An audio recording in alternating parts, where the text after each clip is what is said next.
Assalamualaikum warahmatullahi wabarakatuh. A'udzubillahi minasyaitonirrajim. Bismillahirrahmanirrahim. Walaqad ataina Ibrahim rusdahu min qablu, dan kami telah mendatangkan kepada Nabi Ibrahim hidayah sebelum Nabi Musa dan Harun. Jadi Nabi Ibrahim, Nabi yang dianggap sebagai pemimpinnya orang-orang musyrikin Quraisy pada waktu itu, adalah seorang Nabi yang sebenarnya sejak kecil, sejak dini, ia sudah memahami tauhid, sudah memahami hidayah. Dan ia diutus sebelum Nabi Musa dan Harun. Kalau hari ini kita melihat Ka'bah di Mekah, itulah yang didirikan oleh Nabi Ibrahim ketika masa hidupnya bersama putranya Nabi Ismail. Dan salah satu kelebihan Nabi Ibrahim adalah dia diberikan tauhid, diberikan hidayah sejak masih kecil, mengenal Allah, ma'rifatullah sejak masih kecil. Wa kunna bihi alimi, dan kami terhadap Ibrahim sangat mengenalnya, sangat mengetahui. Jadi kalau misalnya mereka mengaku beragama Nabi Ibrahim, maka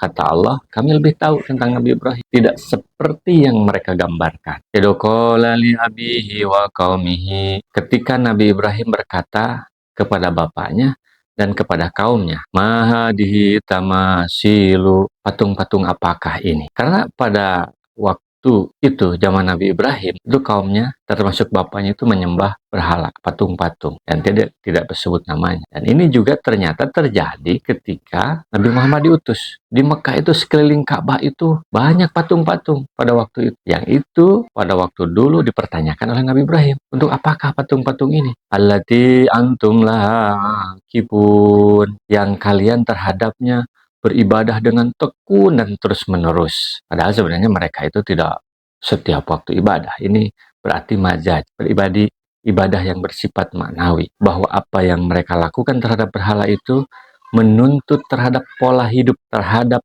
gaya hidup, terhadap cara hidup. Karena ibadah itu pada hakikatnya adalah semua apa yang dilakukan sehari-hari. Dan Nabi Ibrahim bertanya, untuk apa ini berhala-berhala itu? Qalu wajadana abana laha bidin. Mereka berkata, kami menemukan orang tua kami beribadah kepadanya. Nah, inilah yang disebut ikut-ikutan atau taklid yang tanpa dasar. Bahwa apa yang dia lakukan dasarnya hanya mengikuti orang tuanya saja. Padahal keimanan itu adalah kemerdekaan dan kebebasan dari belenggu tradisi yang tidak benar, yang tanpa sumber, yang tidak ilmiah. Iman itu, tauhid itu membebaskan sebenarnya dari perilaku seperti ini. Jadi tidak semua kebiasaan itu adalah kebenaran. Jangan pernah membenarkan kebiasaan. Tapi yang seharusnya adalah membiasakan kebenaran. Inilah yang dilakukan oleh Nabi Ibrahim pada kaumnya dulu. Bahwa menyembah berhala itu bukanlah kebiasaan yang benar. Ketika mereka ditanya, dasarnya nggak jelas. Mereka hanya berkata, ya saya hanya ikut aja kepada orang tua kami. Dasarnya hanya itu. Mereka tidak tahu dalilnya tentang kebenaran. Ini bahayanya mengikuti yang tanpa dasar. Qala laqad kuntum antum wa ba'ukum fi dhalalim mubin. Nabi Ibrahim berkata, kalian dan bapak kalian semuanya berada dalam kesesatan yang nyata. Jadi apa yang kalian lakukan itu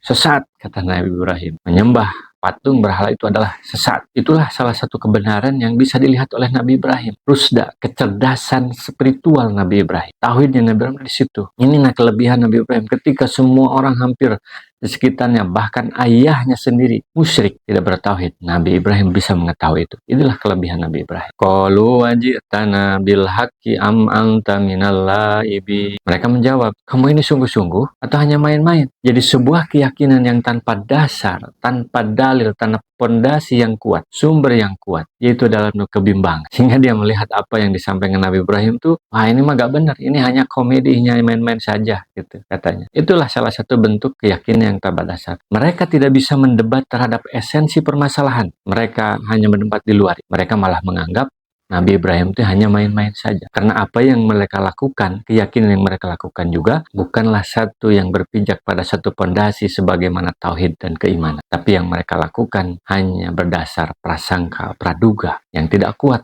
tidak kokoh akarnya. Qala barabbukum rabbus samawati wal ardi alladzi fatarahunna. Nabi Ibrahim menjawab, sebenarnya Tuhan kalian itu pencipta langit dan bumi, yang menciptakan langit dan bumi. Jadi Nabi Ibrahim tidak menjawab terhadap pertanyaan atau pernyataan dari mereka yang mengatakan apakah kamu main-main atau sungguh-sungguh. Tapi justru Nabi Ibrahim memberikan edukasi, memberikan penjelasan terhadap apa apa yang dia miliki, keyakinan yang punya dasar, yaitu bahwa Tuhan itu yang seharusnya disembah itu adalah yang menciptakan langit dan bumi. Yang menjadi layak menjadi Tuhan adalah pencipta.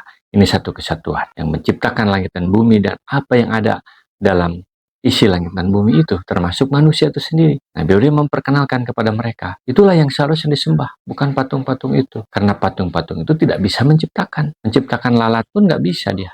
Ini logika, ini rasionalisasi yang dilakukan oleh Nabi Ibrahim. Karena iman itu berdasarkan ilmu. Rasional iman itu bisa masuk di akal. Wa ana ala dalikum minasyahidin. Dan aku terhadap yang demikian itu adalah orang yang menyaksikan. Syahidin. Menyaksikan terhadap keberadaan Allah melalui penciptaan langit dan bumi. Bahwa Nabi Ibrahim dia menyampaikan itu bukan karena ikut orang tuanya, bukan sekedar ikut-ikutan, tetapi dia memiliki keyakinan, keimanan berdasarkan pemikiran yang cerdas, pemikiran yang bersih, hati yang lurus, bahwa yang harus disembah adalah Tuhan pencipta langit dan bumi dan menciptakan manusia. Ini adalah tauhid yang dimiliki oleh Nabi Ibrahim, yang menjadikan Nabi Ibrahim seseorang yang merdeka dan bebas dengan keimanannya, karena keimanannya tidak sekedar ikut-ikutan, tetapi berdasarkan sumber pondasi yang kuat, akar yang kuat, dalil yang kuat, bahwa Tuhan kita adalah yang menciptakan langit dan bumi. Sederhana.